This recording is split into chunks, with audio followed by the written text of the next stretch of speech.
Short reviews for April 20th.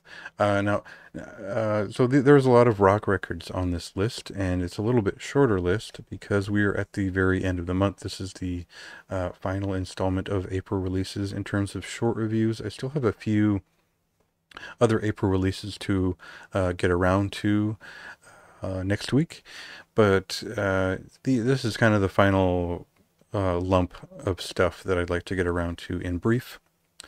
And again, mostly rock records. Yeah. So, of course, perhaps the best one to get to right away is also one of my highest recommendations this month is Tanith's Voyage. Now, this is the second full-length album from Russ Tippin's sort of 70s folkish heavy rock band, which is very much defined now at this point by their sort of exuberant dual vocal and dual guitar focused harmony rich sound, which is both a throwback to sort of Thin Lizzy, Uriah Heep, um, and even a little bit of Rush as we move on in the full listen of this record. Uh, they'd run into some hardship recording this thing, and when you're setting up a fully analog recording and your guitar ducks out right before you do it, I'm sure that's a huge worry. But they've still delivered their finest record yet. The first record was good. It was a very good record. Kind of what I would consider adventure rock. It tells a story.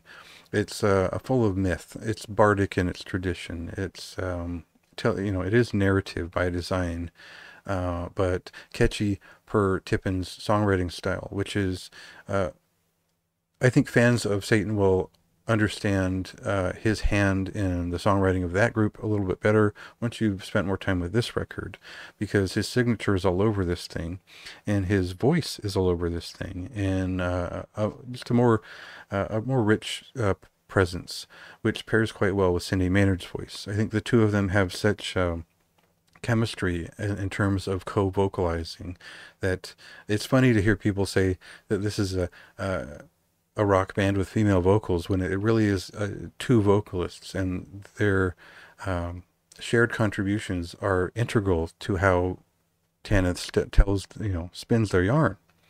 So I'd really appreciate this record, not only for its performances, but they emphasize very much in the press release and all that this is a fully analog recording from start to finish, and that it was designed seemingly mostly for vinyl to get the most out of that rich analog sound.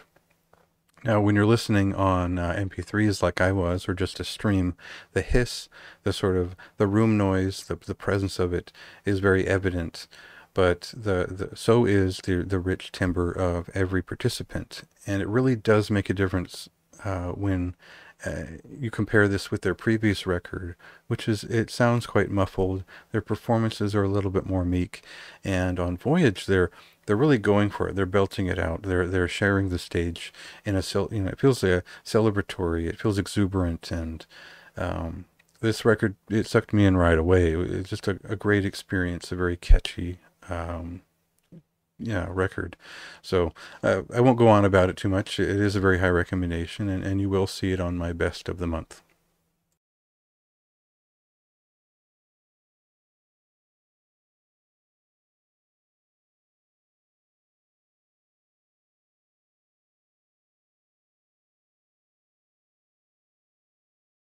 Necronomicon is a classic thrash metal band out of Germany. Now, as much as people over the years have insisted that, you know, there are A tier, B tier, and C tier thrash metal releases, as I get older and appreciate every contributor to that whole very limited quality level of genre, um, a band like Necronomicon can be easily appreciated for their consistency and their need to continually reinvent their approach while staying true to the tradition of thrash metal, and I would say German heavy metal in general. There's only one remaining composer left in the band from the original lineup, and vocalist guitarist Freddie has kept the spirit of German thrash metal alive throughout the years, more so than any other band I can think of. And I give the example here. I remember back in 2004 when thrash was actually very trendy, that they put out a record, their first in 10 years, that was just as up to par as their 1994 record had been, which was just up to par as their classic 80s releases were, if not better produced and just generally uh, com- more complex in its composition. Now, this band is known for a more aggressive style early on, and then a more, I guess, more typical German thrash metal sound per historian's sake. And they put out a lot of records since 2004. I think mainly picking back up about 2008 and consistently releasing a record every 4 to 2 years, depending on where they're at. This record follows up the final chapter, where I felt like it was an okay record. They were trying for variety. It was just a little bit too much going on. Now, this record, it seems to be pulling back to the core influences of the band in a lot of ways, while focusing on simplicity and getting their point across. The thing is that they have a lot to say, and there are a lot of songs on here. They confront what seems to be an illustration of a society obsessed with death, built around death, and how death is all around us all the time, hence the title Constant to Death. And this means that there are 13 songs on here, and that's probably 3 or 4 too many. It just kind of goes on for too long. And it's not that the quality wanes, but there are some redundancies that they could have avoided by editing a few of those out. So, great record, worth checking out.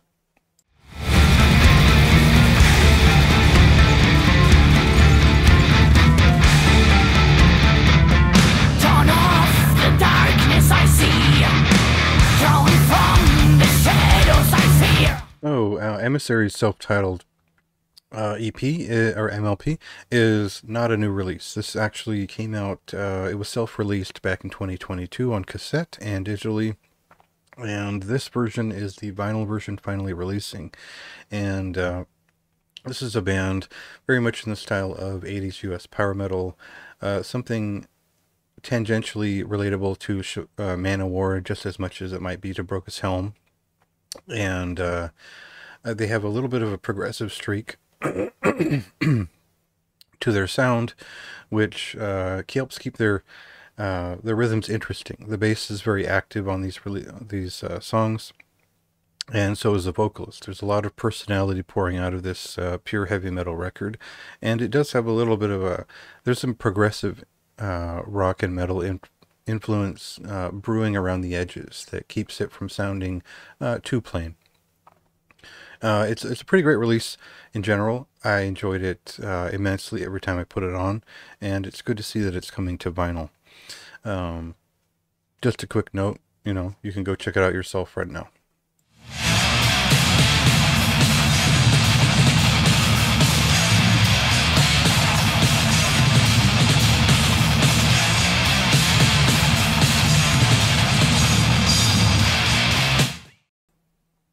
Dionysian Rite is the third full length from Black Mass Perverter. It's a Finnish black metal band they've always had a little bit of a bestial or punkish trait to their sound, but never completely unhinged or raw to the point where it was unlistenable. And well, that's debatable, but still, I've always enjoyed this band since I discovered them back in 2018. And I've followed each release since.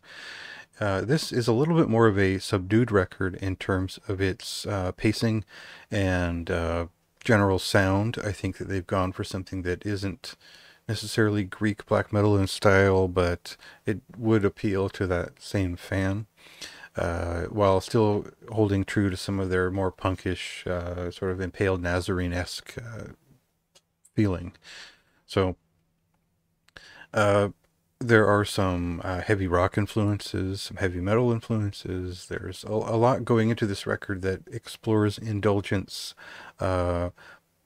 spiritual darkness, the chaotic nature of man, and there's a lot of interesting and kind of over the top pushing of the limits here that maybe is more lyrical than it is demanding in terms of their pacing or outrageous musical statements.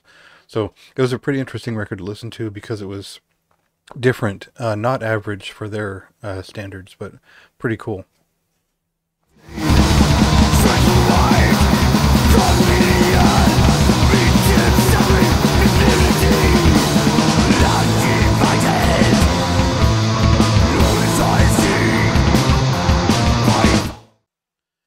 Acid Disorder is a sixth-length album from Italian, let's say, acid rock, psychedelic rock, space rock style group, Giobia, who, I think I remember this band from 2013 when they released Introducing Night Sound, which was a kind of a darker take on what groups like Amon Duel too, and those did with matching up sort of classic rock, motoric classic rock feeling beats, which felt very retro, alongside heavily indulgent psychedelic effects and guitar sounds, and it all sounded very ancient but kind of surreal in a different new way.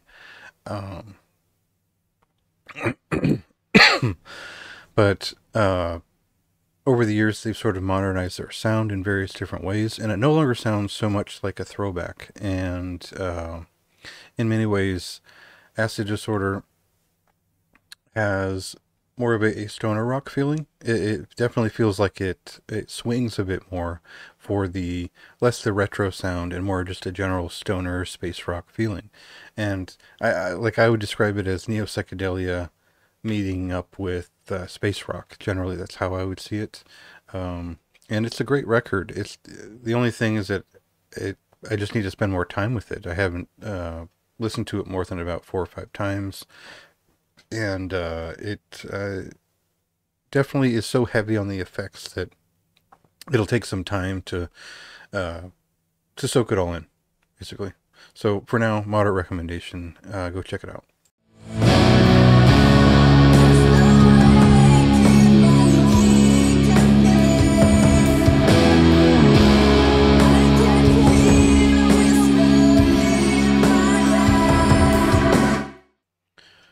All right. Well, I was going to rant about how bad noise rock album covers have been over the last several years, but I'm losing my voice a little bit. So instead, I'll just say that Tunic have put out probably one of their better records overall. I think this is their 3rd full length in Wrong Dream. And this is the one where, first of all, it does sound quite a bit like USA Nails in terms of these existential, dread-filled, frustrated songs that are motoric in their movement and frustrated with society, capitalism, and really just moving towards what I would consider something less math rock related and more post-punk related in general as they develop their style. When I say post-punk, I mean the more ringing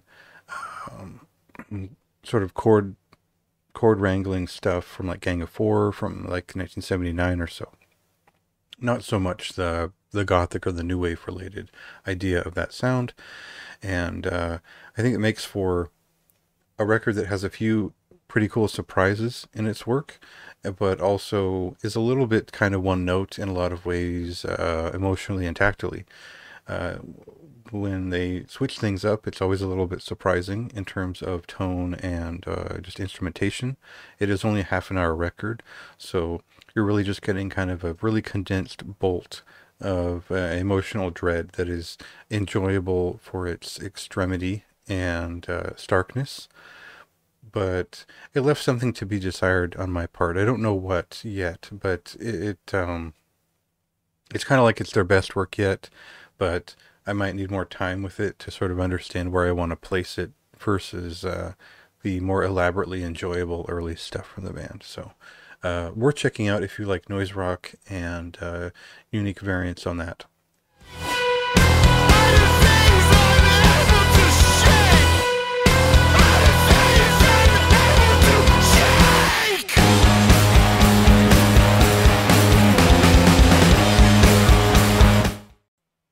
from my point of view, a band like These Beasts is both, it's kind of an interesting uh, relation between noise rock and how that relates to sludge and how sludge relates to stoner music, because there's a little bit of the angsty, sludgy rock of maybe 2010's Red Fang, while there's also some more aggressive kind of Cutthroats 9, Unsane kind of sound here in terms of the more aggressive noise rock that eventually came to be more associated with 90s sludge in some ways. So if you're a fan of like 16 and kind of the Dropout album, which is kind of an outlier in their discography, this is a pretty interesting band to check out. Again, I hate the album cover, but I enjoyed the album. I don't think there's enough there for a full length to really sing in as an experience, but we do get a bunch of quality songs from the band that all generally catch. You know, they're all pretty interesting enough. So check that out.